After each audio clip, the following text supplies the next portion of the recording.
we were trying to get the program from stopping before it ever got it put into place, but we were not able to do that, as well as the lawsuit in New Jersey. But in our lawsuit, the judge said the constitutionality questions are absolutely still on the table, as well as the environmental impact.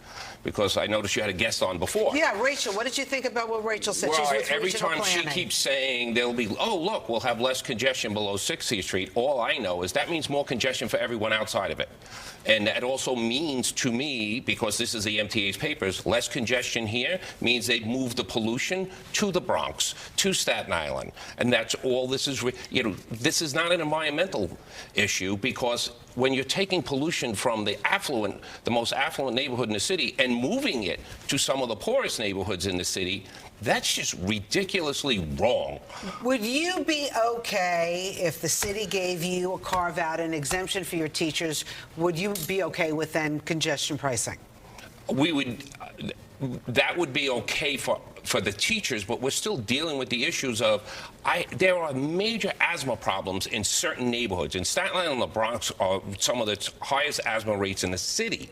And this is where the majority of the pollution is going. So it's going to get worse. So it's not just a question of, it's all city workers. You already pay city, state, and federal taxes. This is $2,000 to $4,000 coming out of their pockets after all the other taxes they pay. Well, we knew that you'd be coming on the show this morning, so we asked the MTA what they thought about it. They put out a statement. They said, quote, congestion relief helps the 90% of teachers and all New Yorkers who take transit to work and wherever else they need to go.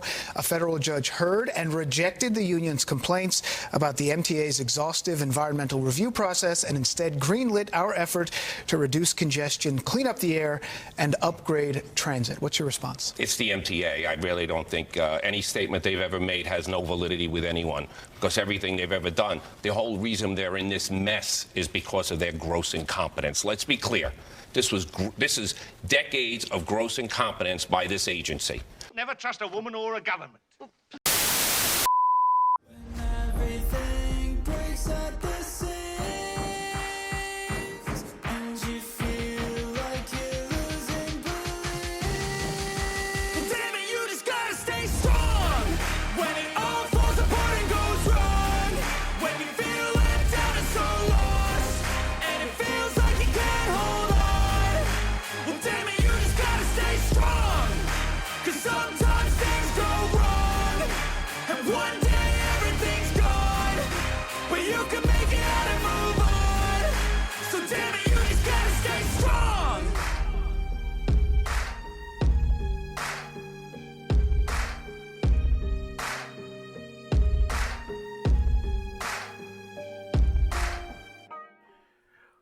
Well, it's 2025.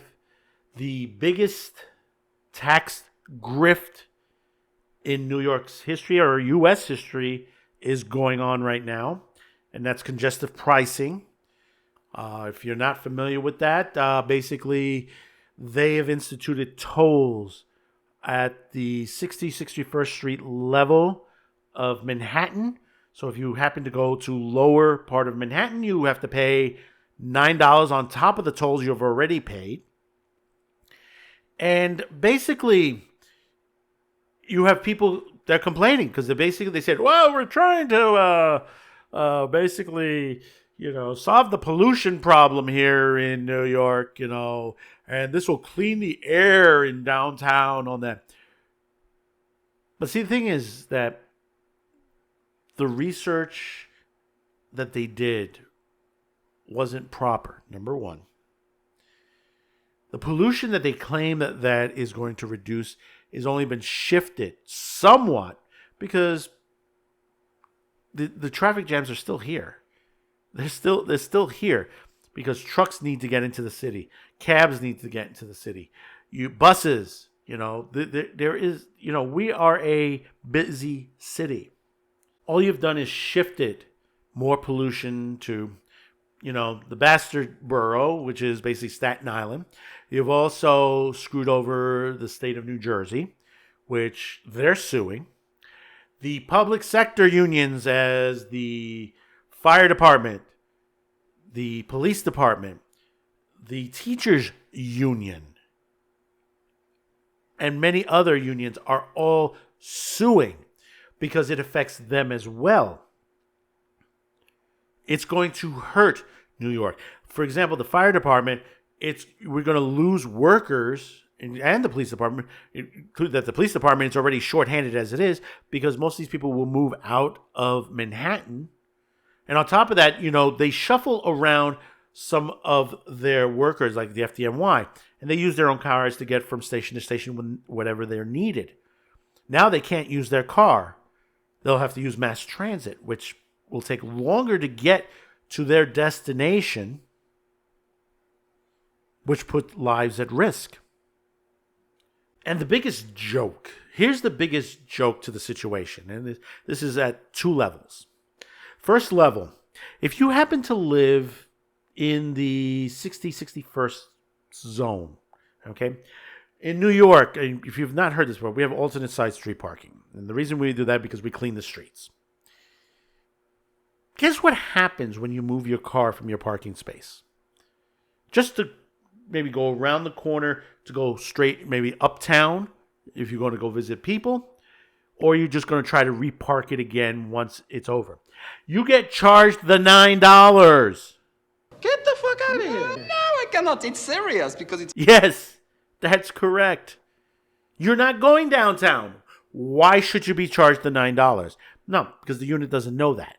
The scanner doesn't know that. The other half is, if you're familiar with the 59th Street Bridge or the Ed Koch Bridge, they're calling it now, that's on 59th Street. As soon as you make the turn to go uptown, guess what? Bing, bing, bing, bing, bing. You get charged the $9. You're not going downtown. You're going uptown, but you still get charged. This, an out-of-season April Fool's joke. What kind of bullshit is that? You're not going downtown.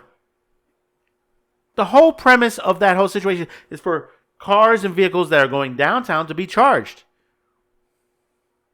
This is like if you're going to a toll in the opposite direction. You shouldn't be charged, but you're getting charged. That's right, you're getting charged for it.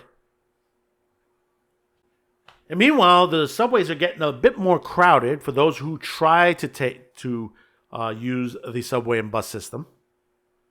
Even New Jersey Transit has seen an increase. And you say, so, well, that's a good thing. No, the traffic hasn't discontinued. It hasn't gone away. We have crime in our city subways right now. We continue. We just had two guys stabbed at each other. They just arrested a man who basically has a record dating back all the way to 1987 for stabbing. We had another guy punch another person out in the subway system. Violence continues. And that's not only that. How many homeless people are sleeping on the New York City subways, number one? They're pissing, they're shitting, taking drugs to the situation on that. They're basically attacking people on the subway. We have a mental health issue down there. We don't have enough police officers to handle this. Not even Curtis Sliwa and his Guardian Angels have enough guys to handle this, even though they're trying to do their best to handle it. And I'm glad they're back down there.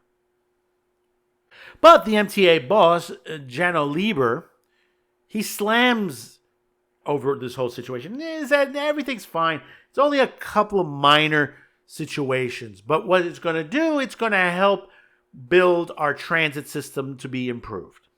I got a good story for you at the end when we read this article, a little bit of this article from the Metro. MTA boss Janno Lieber slammed over mismanagement as the New York congestive toll takes effect as he dismisses grievance politics.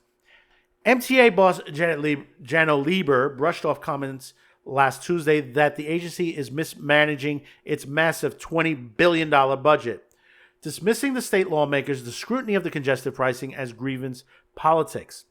During the appearance on NBC Morning Joe, the Metropolitan Transit Authority chairman and CEO responded to the comments of U.S. Republican Mike Lawler that dubbed the agency the worst-run authority in America and called Lieber for Lieber's Oster. And it's the truth.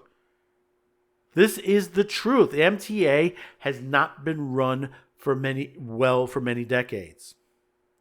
This is a grievance politics, not substance politics, Lieber said. I would say 80% of Lawler's constituents actually ride mass transit. 1% of his constituents actually commute to Central Business District and pay the toll. Well, let me put it in this perspective. There's already been situations at these tolls. And the thing about it is, there are those who are basically, they're putting, in other words, they're changing their license plates. They're putting things that basically will not charge them.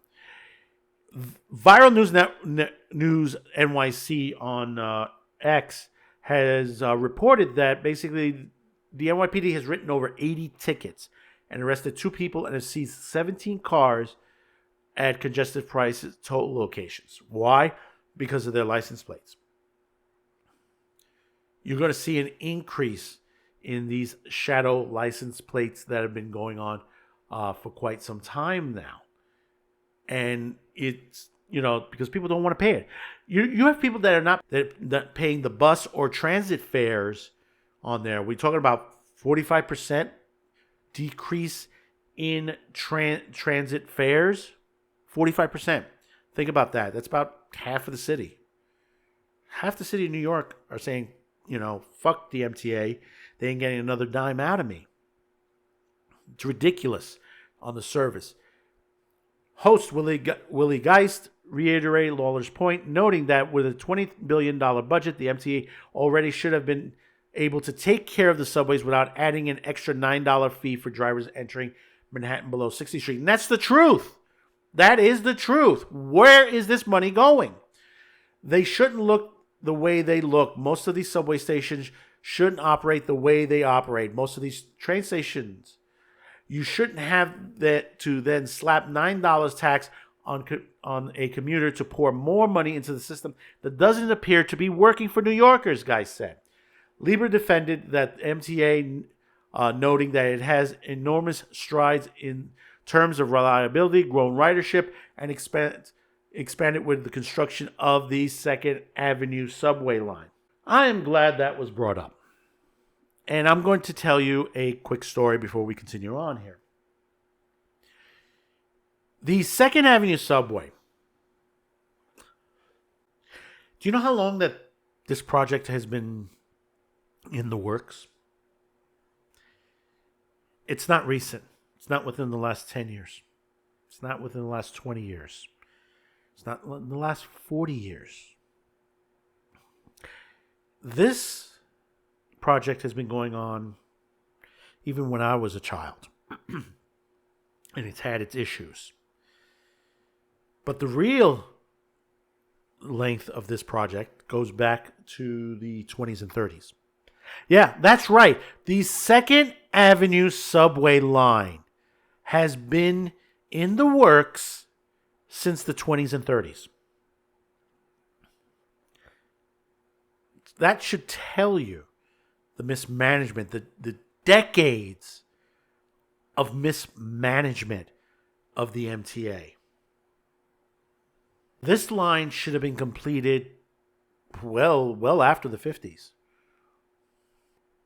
But now, the thing about it, here's the other half of it.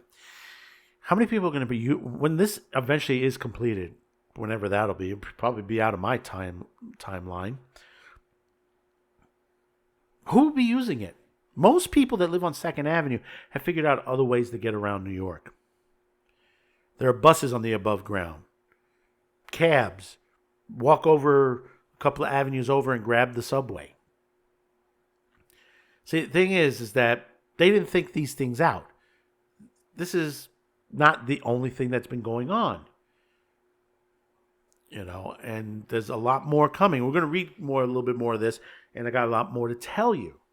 Yeah, we have a long way to go, and it needs to feel safer, Lieber said, noting that while New Yorkers currently feel a lack of public safety, it is not fair to say the subways have not improved. Bullshit. They haven't improved. And I'm talking also the buses. But the MTA is known to blow past budgets and timelines on scores of improvement projects. Let's read a couple of these projects. One of the MTA's plans to renovate Penn Station came in at 35% more than the initial eye-watering cost of $6 billion. In October of 2023, costs similar ballooned for the long-awaited projects, including a $600 million boost in the price tag of the new West Side 7 train station and a $4 billion increase for the next phase of the 2nd Avenue subway, which was estimated of more than $13.5 billion. In November, the MTA sidelined Staten Island's expensive new train cars, part of a $1.4 billion buy, just a month after their debut because of signal system issues. In December, the Post learned that the agency planned to spend $1 million of federal grant dollars on a study to help them understand the mind of everyday fare evader.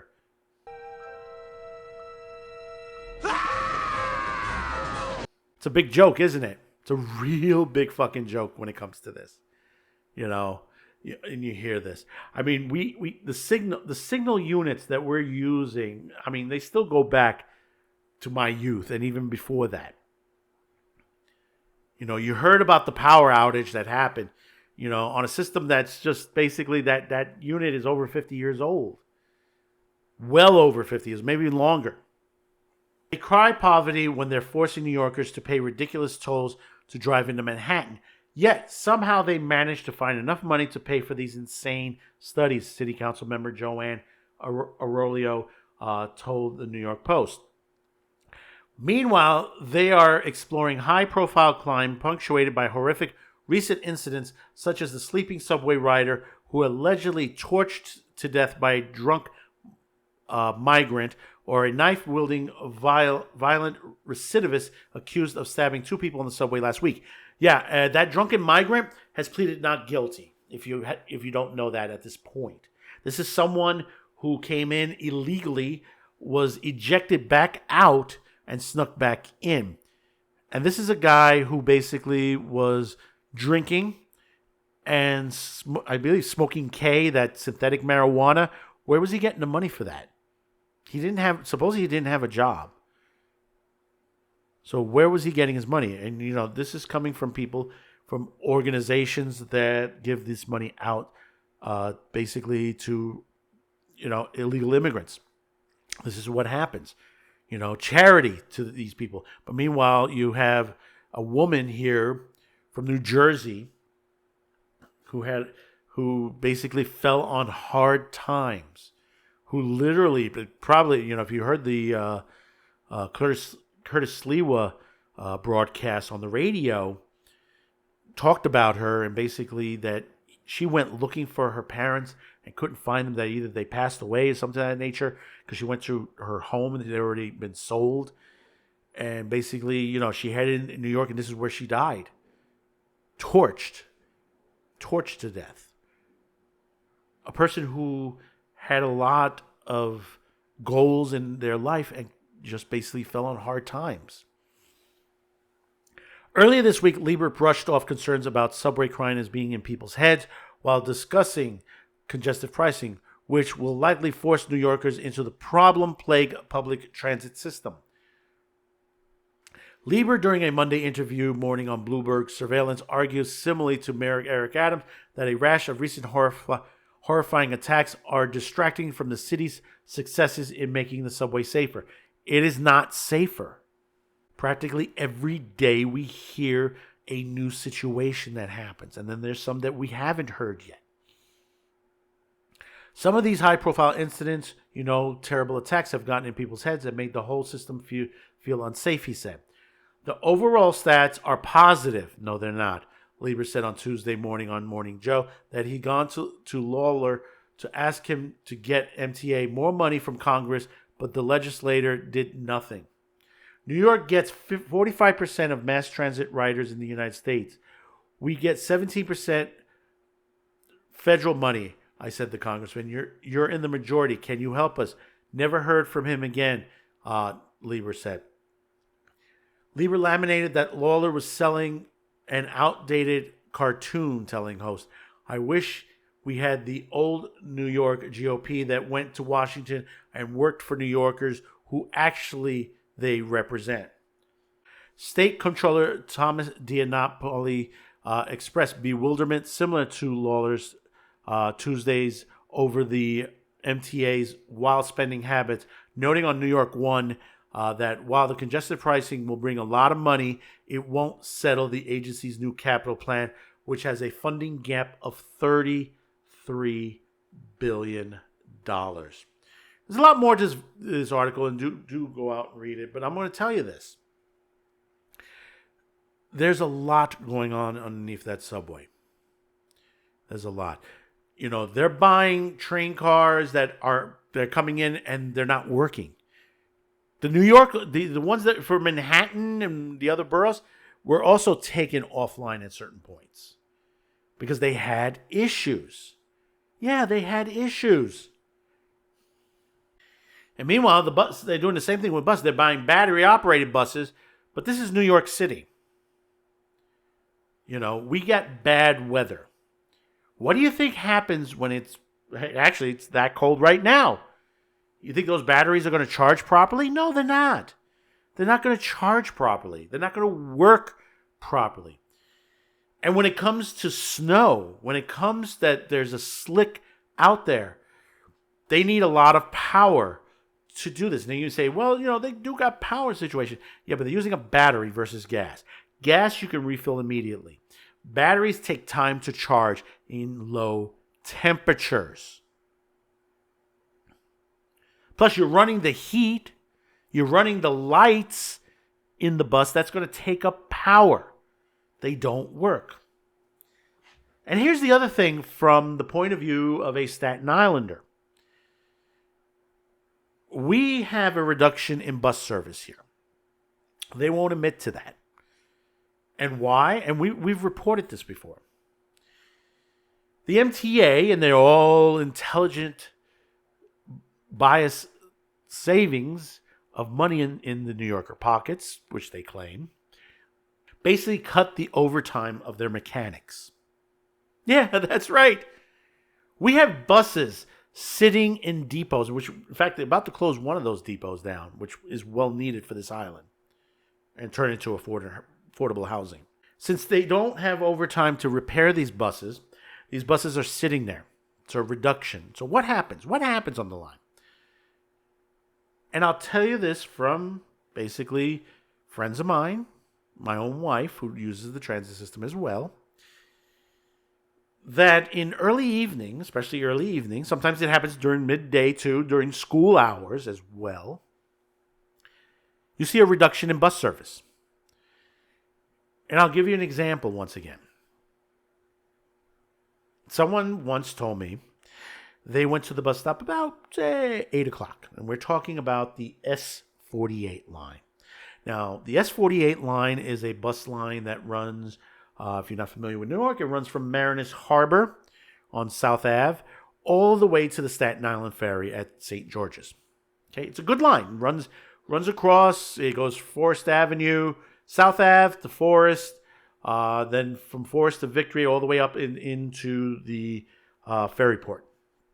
It's a good long lengthy line and a good busy line because it interconnects with other bus lines, including the S53. And the S53, which is on Broadway and Forest, runs directly into Brooklyn, which basically, if you take that bus, you go into Brooklyn. The last stop is the 86th Street stop in Brooklyn, which is right next to the R station, which that'll get you into Manhattan.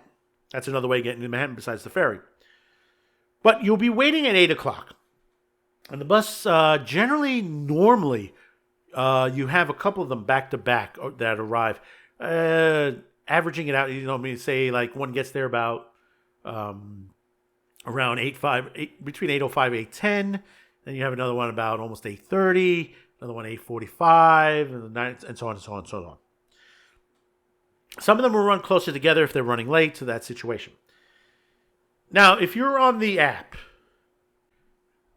and you look at the app, and basically you'll notice that you might have just missed one.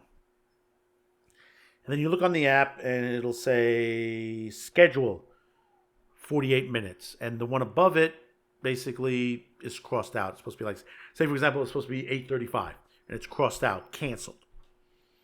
That means that bus doesn't exist anymore. That basically that bus they don't have a bus to cover that schedule. That 48 minutes can turn into 2 hours very easily. Because depending on when the bus that they expected to be there leaves in the opposite direction on time, if it does, because the other thing is that if the ferry happens to be late, especially at that time of the evening, because that's still the end of rush hour, that bus is on hold there until the ferry arrives. So it may leave, say, 20, 30 minutes late. By the time it hits its route, you've already expended well over an hour on itself. By the time it turns around, you're waiting till about 9, 10 p.m. And this has happened on multiple routes. It's not only the S48. It's happened on the 62, 61, 53, the 46, the 44, the 40. It's happened on many routes. Some of them are long, like the 44 route is one of the longest on there, which is basically from the ferry to the Staten Island Mall, and that's a good distance. That takes a while for it to run its course.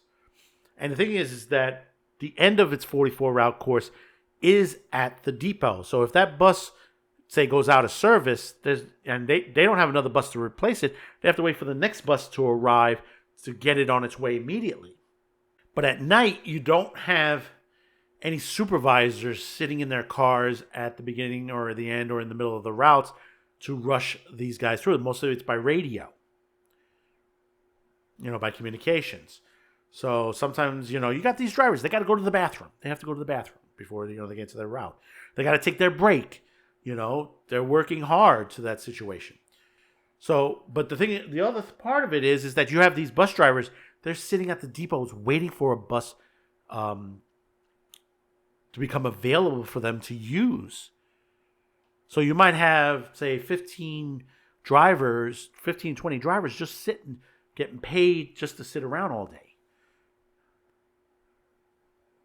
Till they can get a bus assigned to them. And this is happening on multiple parts of the boroughs, Staten Island especially. This is, the situation that happened. This is the mismanagement. And I'm not even going into the express bus situation, which the MTA wants to cut that back on Staten Island. There are a lot of people that don't take the ferry, that they prefer to take the express bus because the express bus leaves them closer to their jobs. They don't have to transfer to the subway, go from bus to ferry to subway to get to their destinations. They take the express bus. It leaves them a lot closer. Sometimes they might have to walk a block or two, to their destination. This is the mismanagement. Similar to, hey, what's going on in California? Prayers to the families over there in the fires. That's mismanagement over there too.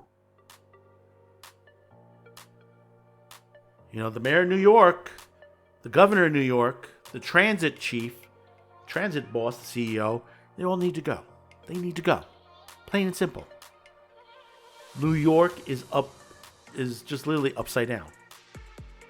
And it's just only going to get worse in 2025. We have the mayor elections coming up this year. Governor elections are next year in 2026. This is why I tell you, get out and vote. Understand who you're voting for. Look them up. See if they're going to do it. Because there's going to be a lot of people on both sides of the aisle. Well, actually, it's going to be maybe a Democratic, Republican, Independent, and probably a couple other parties on there. So pay attention that you vote right. Look what Chicago did. They got rid of one nut job and they brought in another. Has anything improved? No, it's gotten worse. So comment. Let me know your thoughts about this. Tell me what you're thinking of that. If you're from New York, let me know. If you're outside New York, from another state or in another country, let me know your thoughts about this. Don't forget to hit that like, share this video, and hopefully today's the day I've earned your subscription. So until next time, thank you for tuning in. Thank you for clicking on this video, and we'll see you on the next one. Bye-bye now.